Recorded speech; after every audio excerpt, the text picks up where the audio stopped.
আমাদের একজন অন্য ধর্মাবলম্বী ভাই তিনি একটি প্রশ্ন পাঠিয়েছেন। তার প্রশ্নটাই আমার হাতে সবার আগে আছে, উপরে আছে। আমি সেই প্রশ্নটির উত্তর দিয়ে শুরু করছি। তিনি লিখেছেন, আমি জন্মসূত্রে একজন হিন্দু। পৃথিবীতে অনেক ধর্মগ্রন্থ বিদ্যমান এবং প্রতিটা ধর্মগ্রন্থই তার অনুসারীদের কাছে সত্য এবং তাদের কাছে এর সত্যতা প্রমাণ করার জন্য যথেষ্ট যুক্তিও রয়েছে। আমার প্রশ্ন হলো, আমি যদি কোনো একটা ধর্মগ্রন্থকে সঠিক বলে মেনে নিতে চাই, সেটা কিভাবে সম্ভব, কিভাবে হবে?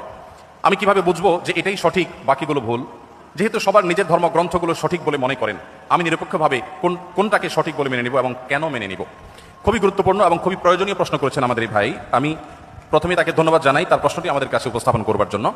আর এর উত্তরে আমরা বলতে চাই যে দেখুন, আল্লাহ রাব্বুল আলামিন প্রত্যেকটা মানুষকে জন্মসূত্রে আল্লাহর ভাষায় আল্লাহ নবী সাল্লাল্লাহু আলাইহি ওয়াসাল্লামের মাধ্যমে আল্লাহ তাআলা ব্যক্ত করেছেন, ওয়াহী গায়রে মাকতুর মাধ্যমে ব্যক্ত হয়েছে যে কুল্লু মাউলুদিন ইউলাদু আলাল ফিতরাহ, প্রতিটি মানুষ জন্মসূত্রে ইমানদার হয়ে জন্মগ্রহণ করে। প্রত্যেকটা মানুষের স্রষ্টার প্রতি বিশ্বাস, এটা নিয়েই সে দুনিয়াতে আসে। এই স্রষ্টা সংক্রান্ত যে ধারণা, এটা তার সমাজ, তার পরিবার থেকে যেটা পায় সেটাকে সে ধারণ করে। বাকি স্রষ্টার প্রতি ধারণার এই বিশ্বাসকে নিয়েই মানুষ জন্মগ্রহণ করে। তার বাবা মা সম্পর্কে আল্লাহ নবী সাল্লাল্লাহু আলাইহি ওয়াসাল্লাম বলেছেন, ইল্লা আন্না আবওয়াহু ইয়াহুদানিহি আও ইউনাসরানিহি আও ইমাজ্জিসানিহি। মানুষ যে বিভিন্ন ধর্মের অনুসারী হয়, এটা তার পরিবার থেকে যে দীক্ষা পায়, পরিবার তাকে যেদিকে গাইড করে সে সেদিকে যায়। বাকি জন্মসূত্রে সে আল্লাহ বা সৃষ্টিকর্তা যে একজন আছেন, সেই এক সত্তার প্রতি বিশ্বাসী হয়েই জন্মগ্রহণ করে। তারপরে সে ডাইভার্ট হয়ে যায় পারিবারিকভাবে যে গাইডেন্স পায়, সেই গাইডেন্সের আলোকে। এখন আপনি যখন প্রাপ্তবয়স্ক হন, আপনি যখন দেখবেন যে একাধিক ধর্মগ্রন্থ বা একাধিক ধর্ম পৃথিবীতে আছে। আল্লাহ তাআলা কোরআনে কারিমে বলেছেন, ইন্নাদ-দীন ইনদাল্লাহিল ইসলাম, আল্লাহর কাছে একমাত্র মনোনীত দিন হলো ইসলাম। এই কথা যখন আপনি জানতে পেরেছেন, তখন আল্লাহ তাআলা আপনাকে যে বিবেক দিয়েছেন, সেই বিবেক খরচ করে আপনি ইসলামকে জানার চেষ্টা করবেন।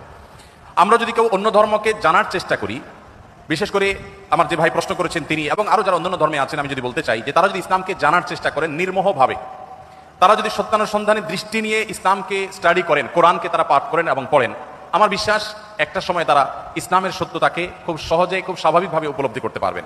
যেহেতু তিনি একজন সৃষ্টিকর্তা বিশ্বাস করেন, অতএব সৃষ্টিকর্তার কাছে তার আকুতি থাকা উচিত, প্রার্থনা থাকা উচিত, হে মহান সৃষ্টিকর্তা, আপনি আমাকে গাইড করেন এবং নিজের বিবেক বুদ্ধি সবগুলোকে উন্মুক্তভাবে তিনি ব্যবহার করে তিনি কোরআনকে, আল্লাহর দ্বীনকে তিনি বোঝার চেষ্টা করা দরকার। এটা যে কোনো ধরনের মানুষের জন্য প্রযোজ্য যে আপনি পারিবারিকভাবে যে দ্বীন পেয়েছেন, সেই দ্বীনকে আপনি রপ্ত করেন, বুঝেন।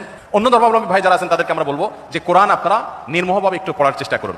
ফ্রান্সের একজন পলিটিশিয়ান, তিনি একসময় ইসলামের প্রতি অনেক বেশি বিদ্বেষ লালন করতেন। 2009, 10, 11 এই সময়টাতে আমি সোশ্যাল মিডিয়াতে আমার ফেসবুক আইডিতে তার ছবি, নাম দিয়ে অনেক লেখালেখি করেছি তার ইসলাম বিদ্বেষের কারণে, মুসলমানদের প্রতি বিদ্বেষের কারণে। বেশ কিছুদিন পর, বোধহয় গত কিছুদিন আগে, এক ভদ্রলোক আমাকে দেখালেন ইউটিউবে তার একটা ভিডিও। আমি দেখে তো অবাক হলাম যে এই ভদ্রলোক একজন পলিটিশিয়ান ছিলেন, পাওয়ারফুল পলিটিশিয়ান ছিলেন। তিনি কোরআন এবং নবী করিম সাল্লাল্লাহু আলাইহি ওয়াসাল্লামের সিরাত, এটাকে অধ্যয়ন করে উনি অধ্যয়ন করেছেন হলো মুসলমানদের দোষ ধরার জন্য, কিন্তু অধ্যয়ন করে তিনি একটা পর্যায়ে ইসলাম গ্রহণ করেছেন।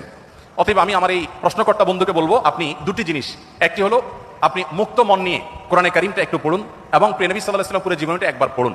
আপনি এটা পড়ার পর, মুক্ত মনে পড়ার পর, আপনার বিবেক আপনাকে গাইড করবে যে মুহাম্মদ সাল্লাল্লাহু আলাইহি ওয়াসাল্লামের যে দ্বীন আল্লাহর পক্ষ থেকে তিনি আমাদের সামনে উপস্থাপন করেছেন, এটা আল্লাহর পক্ষ থেকে আনিত ধর্ম এবং একমাত্র সত্য ধর্ম। এবং ইন্নাদ-দীন ইনদাল্লাহিল ইসলাম, এই আয়াতের মর্ম আপনি উপলব্ধি করতে পারবেন যদি কোরআনটা আপনি নির্মমভাবে পড়েন এবং নবী সাল্লাল্লাহু আলাইহি ওয়াসাল্লামের সিরাতটা আপনি পাঠ করেন। আল্লাহ তাআলা আমাদের সবাইকে হেদায়েতের পথে পরিচালিত হওয়ার তৌফিক দান করুন।